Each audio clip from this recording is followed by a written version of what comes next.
കേരളത്തിലെമ്പാടുമുള്ള booth പ്രസിഡന്റുമാരെ ഈ തേക്കൻകാട് മൈതാനിയിൽ വിളിച്ചു ചേർത്തുകൊണ്ട് കോൺഗ്രസ് പ്രസിഡന്റ് കേരളത്തിലെ കോൺഗ്രസ് പ്രസ്ഥാനത്തിൻ്റെ UDFിൻ്റെ തെരഞ്ഞെടുപ്പ് പ്രവർത്തനങ്ങൾക്ക് തുടക്കം കുറിച്ചിരിക്കുകയാണ്. നമ്മുടെ രാജ്യത്ത് വർഗീയതയുടെ പേരിൽ ജനങ്ങളെ ഭിന്നിപ്പിക്കാൻ ശ്രമിക്കുന്ന നരേന്ദ്രമോദിയുടെ നയങ്ങൾക്കെതിരായിട്ടുള്ള അതിശക്തമായ പോരാട്ടമാണ് ഇന്നിവിടെ നടക്കേണ്ടതായിട്ടുള്ളത്.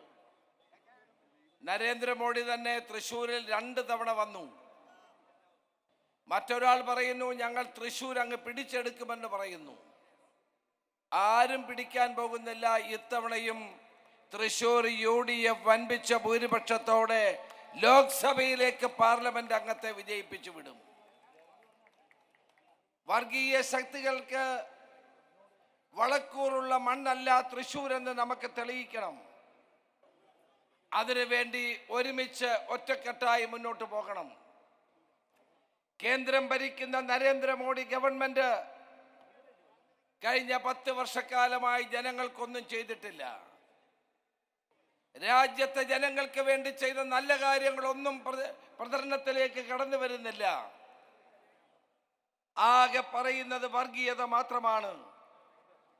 ന്യൂനപക്ഷങ്ങളെ ആക്രമിച്ചുകൊണ്ടും ഭൂരിപക്ഷത്തെ ഭിന്നിപ്പിച്ചുകൊണ്ടും അധികാരത്തിൽ വരാൻ വേണ്ടിയിട്ടുള്ള നീക്കങ്ങളാണ് ഇന്ന് BJPയുടെ നേതൃത്വത്തിൽ നടന്നുകൊണ്ടിരിക്കുന്നത്.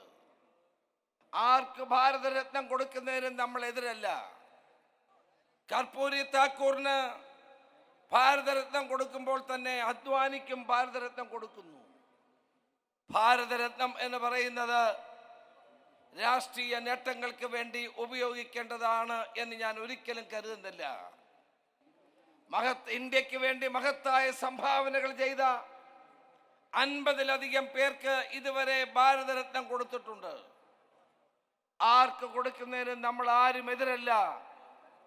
പക്ഷേ രാഷ്ട്രീയ താല്പര്യങ്ങളെ മാത്രം മുൻനിർത്തിക്കൊണ്ട് ഇത്തരം ദേശീയ ബഹുമതികൾ നൽകുന്നത് ശരിയാണോ എന്ന് പരിശോധിക്കേണ്ട സമയമായിരിക്കുന്നു. നമ്മുടെ നാട്ടിൽ അധികാരത്തിൽ വരാൻ വേണ്ടി ഏത് മാർഗവും സ്വീകരിക്കുന്ന ഒരു പ്രധാനമന്ത്രിയാണ് നമ്മൾ കണ്ടുകൊണ്ടിരിക്കുന്നത്. CBI ഉപയോഗിച്ചുകൊണ്ട്, ED ഉപയോഗിച്ചുകൊണ്ട്, ഇൻകം ടാക്സിനെ ഉപയോഗിച്ചുകൊണ്ട് പ്രതിപക്ഷ കക്ഷികളുടെ നേതാക്കന്മാരെ ഓരോന്നോരോന്നായി വേട്ടയാടുകയാണ്. സാമ്പത്തിക കുറ്റവാളികളെ വേട്ടയാടുന്നതിന് നമ്മൾ ആരും എതിരല്ല.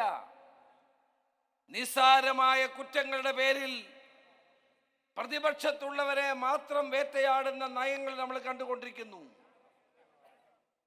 BJPയുടെ ഒരു നേതാവിന്റെ പേരിലും, BJPയുടെ ഒരു മുഖ്യമന്ത്രിയുടെ പേരിലും, ഒരു കേന്ദ്രമന്ത്രിയുടെ പേരിലും ഇതുവരെ CBIയുടെ അന്വേഷണമോ EDയുടെ അന്വേഷണമോ വരുന്നില്ല.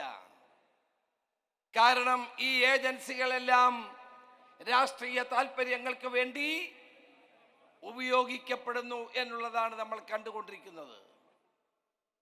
കേരളത്തിൽ നടന്ന അഴിമതികളെ സംബന്ധിച്ച്, സ്വർണ്ണക്കള്ളക്കടത്ത് പോലുള്ള അഴിമതികളെ പറ്റി പ്രധാനമന്ത്രി ഈ കേരളത്തിന്റെ മണ്ണിൽ വന്ന് സംസാരിച്ചു.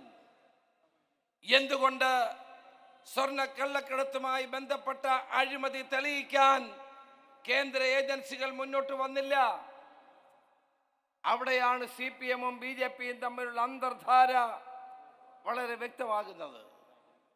അഴിമതിക്കാർക്ക് കുടപിടിക്കുന്ന കേരളത്തിന്റെ മുഖ്യമന്ത്രി പ്രധാനമന്ത്രിക്ക് ഏറ്റവും പ്രിയപ്പെട്ടവനായി മാറുന്നത് നമ്മൾ കേരളത്തിൽ കണ്ടവരാണ്. കോൺഗ്രസിനെ ഇല്ലാതാക്കുക എന്ന ലക്ഷ്യത്തോടെ CPMഉം BJPയും തമ്മിലുള്ള കള്ളക്കളി കേരളത്തിന്റെ മണ്ണിൽ അരങ്ങേറിയത് എന്ന് നമ്മൾ കണ്ടുകൊണ്ടിരിക്കുന്നു. കേന്ദ്ര ഗവൺമെന്റിനെതിരെ സമരം ചെയ്യുമെന്ന് പറഞ്ഞ മുഖ്യമന്ത്രി ഇപ്പോൾ ഡൽഹിയിൽ അവിടെ സമരമല്ല, സമ്മേളനമാണ് നടത്തുന്നത്. സായിപ്പിനെ കാണുമ്പോൾ കവാത്ത് മറക്കുന്നു എന്ന് പറഞ്ഞ പോലെ കേന്ദ്രത്തിനെതിരെ സമരം ചെയ്യാൻ പിണറായി വിജയന്റെ മുട്ടിടിക്കും. അതുകൊണ്ടാണ് സമ്മേളനമാക്കി അത് മാറ്റിയത്. സമരത്തിന് തയ്യാറല്ല എന്നുള്ള പ്രഖ്യാപനം നടത്തി പൊതുയോഗത്തിലേക്ക് മാറ്റിയത് അതുകൊണ്ടാണ്. ഇതിനെതിരെയുള്ള പോരാട്ടവുമായി നമ്മൾ മുന്നോട്ട് പോകണം. കേരളത്തിലെ എല്ലാ ബൂത്ത് കോൺഗ്രസ് കമ്മിറ്റിയുടെ പ്രസിഡന്റുമാരും നേതാക്കളും ഇനിയും ഒറ്റ ലക്ഷ്യത്തോടു കൂടി പ്രവർത്തിക്കണം. വോട്ടർ പട്ടികയിൽ ആളിനെ ചേർക്കേണ്ട സമയമാണ്. വോട്ടർ പട്ടികയിൽ ആളിനെ ചേർക്കണം, നീക്കേണ്ടവരെ നീക്കണം. അങ്ങനെ സംശുദ്ധമായ ഒരു വോട്ടർ പട്ടിക ഉണ്ടാക്കാൻ മുൻകൈ എടുക്കണം. ബൂത്ത് തലത്തിൽ കോൺഗ്രസ് പാർട്ടിയെ ശക്തിപ്പെടുത്തണം. ബൂത്ത് തലങ്ങളിലുള്ള പ്രവർത്തനങ്ങൾ ശാക്തീകരിച്ചുകൊണ്ട് വീടാന്തരം കയറിയുള്ള പ്രവർത്തനങ്ങൾക്ക് നേതൃത്വം കൊടുക്കണം.